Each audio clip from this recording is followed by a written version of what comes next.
So let's switch the conversation here right now and talk about college sports, because the coronavirus outbreak obviously has disrupted the college sports industry. Schools trying to figure out a way how to safely reopen their classrooms, but then also navigate the college sports landscape as we plan to go back in the fall. For more on this, I want to bring in David Ridpath. He's Ohio University Associate Professor there. And Professor David, it's interesting what we've heard in the past couple of weeks when we break it down by conference, because conferences are implementing their own strategies, their own plans for the fall. I'm curious just to get your thoughts on what we've seen play out over the past couple of weeks, and then also just on how you think the NCAA has handled the outbreak so far. Well, I would say the last part of your question first, Shauna, is the NCAA as an organization has really shown itself to not really be an organization that is completely in charge of college sports, and certainly not at the premier NCAA Division I FBS Football Bowl Championship subdivision level. And those are the teams that do generate a ton of money, millions of dollars, and essentially in many ways fund their athletic departments, and if not even donate some money back to the general institution. The NCAA really has zero power over that subdivision. It is run by the conferences, and the conferences themselves are not united in what they are doing. So what you're seeing now is a hodgepodge of things between many different conferences. And the Power Five conferences, your major conferences, your Ohio State, your Alabama, schools like that, are really fighting a real dichotomy that, not unlike what you discuss and other things within the economy, is that should we do what we can to try to play the games because they are tremendously valuable, or do we put the health of the athletes at first? In my view, you put the health of the athletes at first, but you need a unified voice. Right now, you have the Big Ten Conference, which says they're only going to play conference games, along with the Pac-12. The Big Ten, the SEC, and the ACC have not even chimed in on that.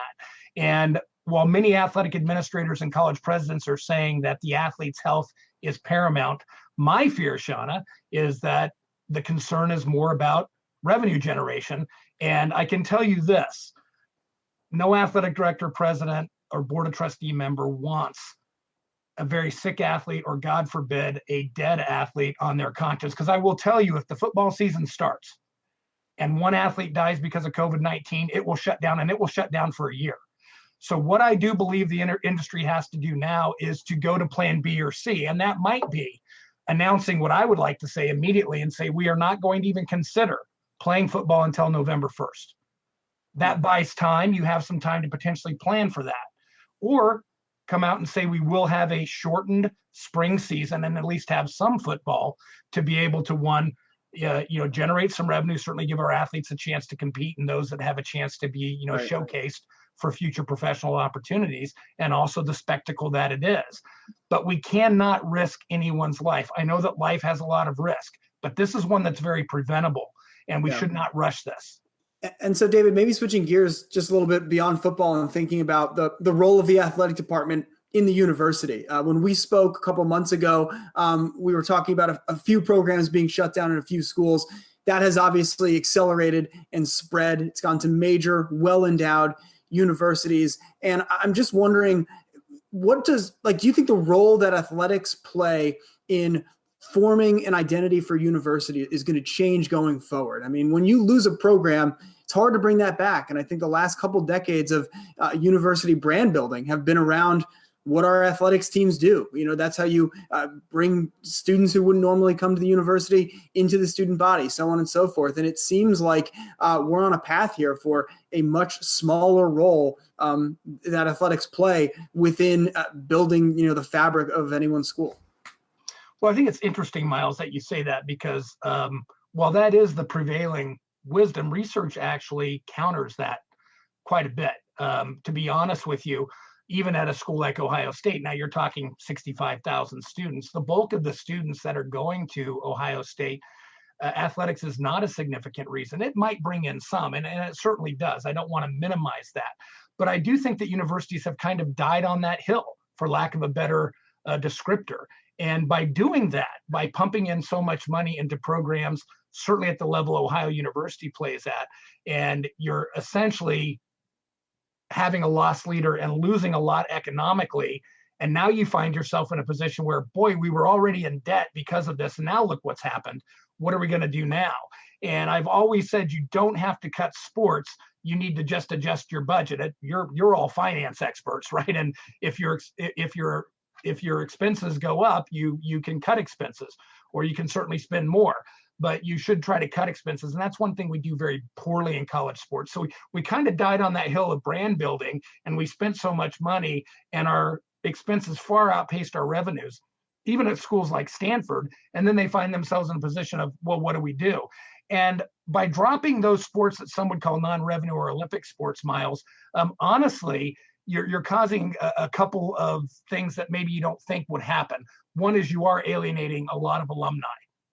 You're hurting the development of elite sports in America, but also to the point of those kids are largely not on full scholarships, and they are paying tuition to that school. And if you cut that sport, you're also losing enrollment in tuition dollars. So oftentimes that backfires.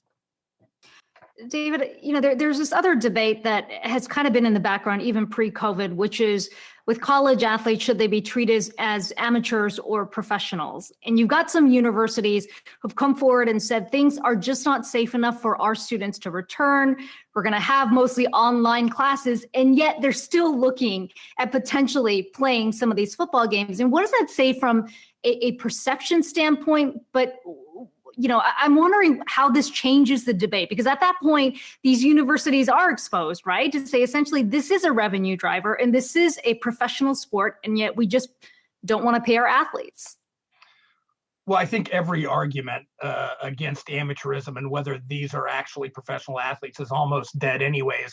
But by doing this would put the last nail in the coffin of any argument that these are amateur athletes and students playing a sport as an extracurricular activity. If it is not safe enough to bring students on campus, it sure as heck is not safe enough to bring athletes on campus. And if we only have online classes or partially online classes, but yet we're playing football in close confined environments where you're sweating, spitting, and bleeding on each other, and we're doing that to make money so we can be entertained, we should all look in the mirror and be ashamed. And I will tell you this, that doesn't bode well for the NCAA and their court and legislative fights that are going on right now, that they're repeatedly losing, and they will lose any last hang, or I should say any last connection to amateurism if they go ahead and do this. All right, David Ridpath of Ohio University, Associate Professor there. Thanks so much for taking the time to join us once again. We hope to have you back soon. Call anytime. Thank you for having me on.